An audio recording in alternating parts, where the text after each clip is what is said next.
inventing amazing technologies, but when it came to the maglev train thing, it's like we love our cars too much, which makes absolutely no sense. And then you have the maglev vacuum tube train. And I'll go into a little more detail about that. It's a supersonic train. This would be over 400-mile range, because if it was any shorter, the accelerations to get up to speed and go back down would probably give you a big headache. So it's a train that can go 2,000 miles an hour, 2,000 plus miles an hour, roughly 3,218 kilometers an hour. Non-stop from Berlin to Madrid would be about an hour. Right now it's 3 hours by plane that pollute much more.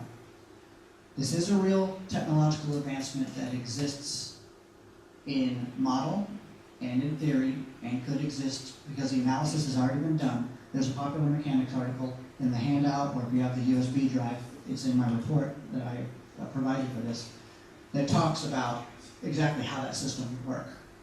And there's an entire system, and you can even do it underwater. You can have it go intercontinental, and it would be basically a floating, there's where the shape memory alloys would kind of come into play, so that if things bent or moved, it can move with it. And it's a floating train anyway, so you're not directly connected to the track. So even if the track did shift a little, that's not going to make a lot of difference to the train as it goes by, because you're not touching the track. The speeds are amazing, the comfort. You imagine a 500-person train instead of a 500-person cattle car aircraft, where the train, you actually had a room with a bed, and you were able to, if you wanted to sleep, even though your travel times would be really short, you still could sleep, or at least relax, on this jaunt from New York to LA in an hour and a half or two, something like that. Yeah. Is it much more sustainable than trains which you have now? Because if we change from train system you have now in Europe to this, there's a lot of energy needs to build an infrastructure. Right. There's a lot of investment of energy. Right, to go into it. Now think about long term. You've got initial investment of energy to convert everything. All of these systems could be solar wind powered.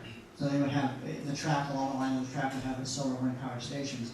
In the long run, these systems would last 50, 60, 70. I mean, right now you've got to expend energy anyway to maintain the trains that you've got, to maintain the tracks that you've got. If you were to switch it over, that maintenance actually drastically drops.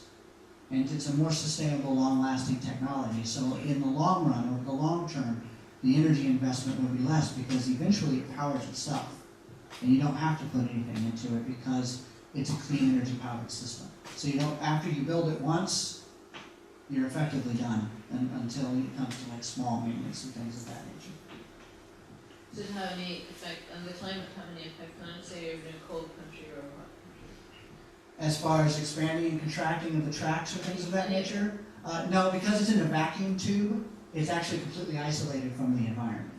So the tube would be however X meters thick, and it would be an insulated environment. So no matter what's going on outside, that train always experiences the same low vacuum level. Now, I'm not talking about a hard vacuum like space, just enough of a vacuum to where you can achieve those speeds without creating so much friction on the skin of the train where it heats up like space shuttle reentry or something like that. We don't have to worry about putting heat shields or anything on the system, but you want to get as many air molecules out of the way as possible, or gone, so that the train can achieve those speeds using as little energy as possible.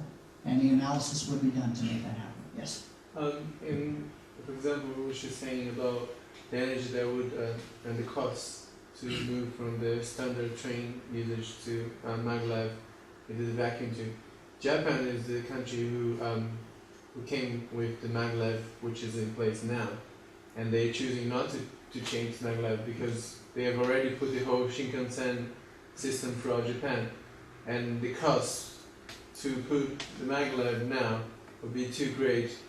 That's what they say. So they have the system, but what they're doing, they're only selling to other countries instead of using themselves. Right, and it's a cost issue. So we're back to finance again. So notice how we always go back to cost. We're not talking about capability. We're not talking about resource availability. We're not talking about knowledge and human ability and ingenuity. We always come back to cost. That should be a red flag in your head. Not only, but big systems real won't break down, even if they're automatic. True. And I worked, for example, during my studies in vacuum tubes for semiconductor physics, and it needs a lot of energy and a lot of hassle to keep a tube, for example, from Berlin to Madrid empty. What is the global energy balance? Well, to be honest, that would have to be analyzed. I can't give you the answer. I don't know. But whatever. Just wondering whether you. No, you don't know that. Rough figure. No, I don't give rough figures. I only give the facts that I know. I'm okay with saying I don't know. Okay. I'm humble enough to know that I don't know everything. I'm just giving you something to think about. Neither do I. And so, you know, but the maglev tube train is a viable technology that does need further research. It got to a point, but then like, oh, that's going to cost $1 trillion to do, so they put that on the back burner. Well, if money was no object, you could have the scientists and research team really develop and solve those problems, overcome those challenges, figure out, well, maybe we need to put vacuum pumping stations every mile, small ones, so that they all work together, and they'll have their own solar power facility or wind power facility, so that they can run themselves. They're all independent of each other. So there are ways to overcome those challenges if we actually put the brain power to it. If we didn't have to spend all that money on weapons and Right. arms trades. Yeah. If you didn't waste so much resources on missiles, tanks, bombs, and guns, and actually put it towards this, it'd be amazing what we could do. I do have links for every single one of these technologies in the handout, so you can actually go and see how these work, what it's all about, all these transportation systems. You have them on the internet also, this? I could probably post the report online. I'm sure I can get it on the Venus Project website at some point. I really didn't think about that. Communication. We all pretty much know how this one works. We use it all the time nowadays. I mean, you got your satellite communication, your smartphones, and your internet. And that happens to be a system that we have adopted in abundance in a way. The only problem is third world nations don't really have it. Not as much as I would like for them to be able to communicate. So after the abundant solution sets are implemented, what are you left with? Sound mind, social state. So personal purpose. Given that one is no longer restricted by lack of educational opportunity, in other words, oh, I can't afford to go to school to be this whatever I want to be, and it's no longer a roadblock. They are free to learn and pursue whatever passions they like. You literally be whatever you want to be when you grow up. There's no restriction that says, well, I want to do this, but that's not going to help me live, so I'm going to do this instead, and treat that as a hobby. You make your passion and your hobby what you do for a living. And as you grow and learn and change, if you want to change your hobby and do something else, then do something else. There's no financial ramification, no negative aspect to changing your mind and doing something different that you would still find appealing. And since their living conditions are no longer based on what they do for work, you're no longer defined by your job, how you live by your job, they are considerably more stress-free and strong with a sense of purpose and self-fulfillment. Anybody who would disagree with that? There are social studies that have basically proven this case, that if you better the environment, you better the people. They become healthier, they become more alert, they enjoy life a lot more, they laugh, you have more free time to hang out with your family. Yes? What about depressions? Depressions? Yeah, people in wealthy countries get more frequently depressive than in poor countries, for example, or commit more often suicide. Right. Obesity. Or obesity. Yeah. You know, I think those would drift away as well. I mean, if what are those in current society? What are those stresses driven by?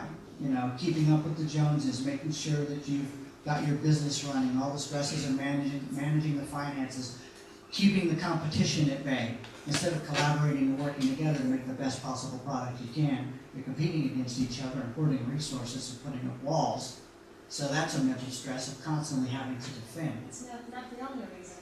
I mean, if There are many. everything is going well, maybe I feel useless in this life and I get depressed and then maybe commit suicide.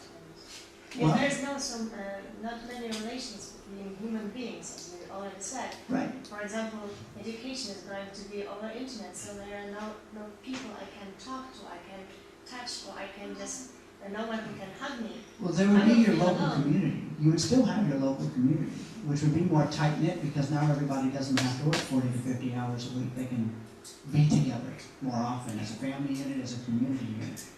And the education over the internet thing, I don't want you to think that that would be the only way. That would be an option until you can get people there. I'm just saying that an educational opportunity through the internet is an option for people who don't have access to a real teacher yet.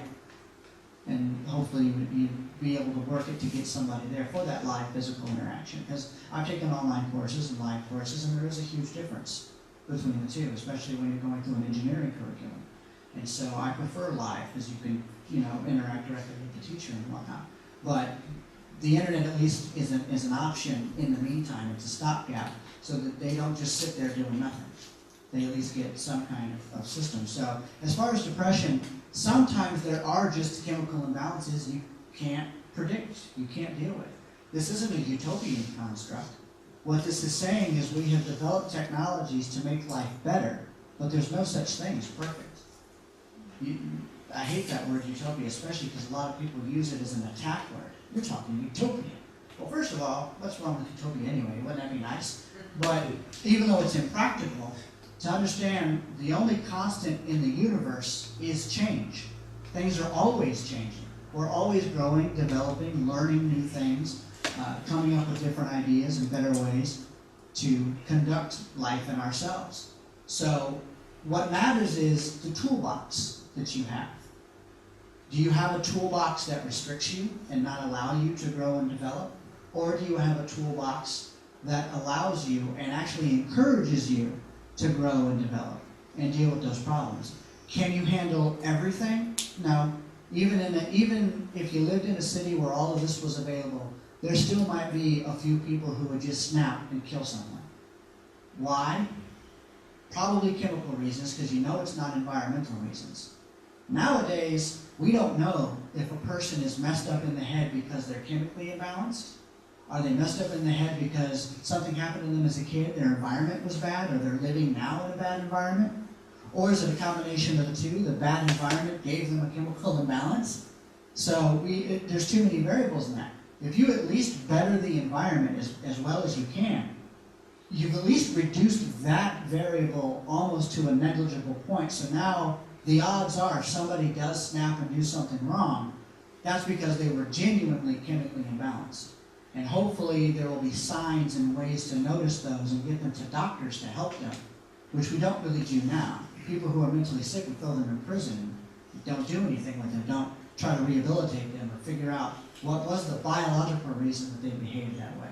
Although most crimes are economic, not anything else. In fact, about 85% of the people that are in prison are in there for an economic-related crime, theft, burglary, things of that nature. But I think they do that. I mean, my father was a psychiatrist in Berlin Hospital, and he has been dealing with what you're mentioning ever since the 60s. So they are dealing with such problems. Even those in prison, they have psychiatrists to talk to them and understand what is their problem. Would you say that most of the prisons do, or just a few? No, I think it wasn't a few. Okay.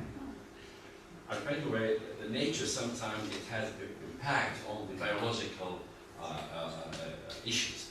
Like those people who doesn't have much light, especially on the northern areas, they get depressed, and maybe the ratio of the maximum number of those who commit suicide comes from these environments.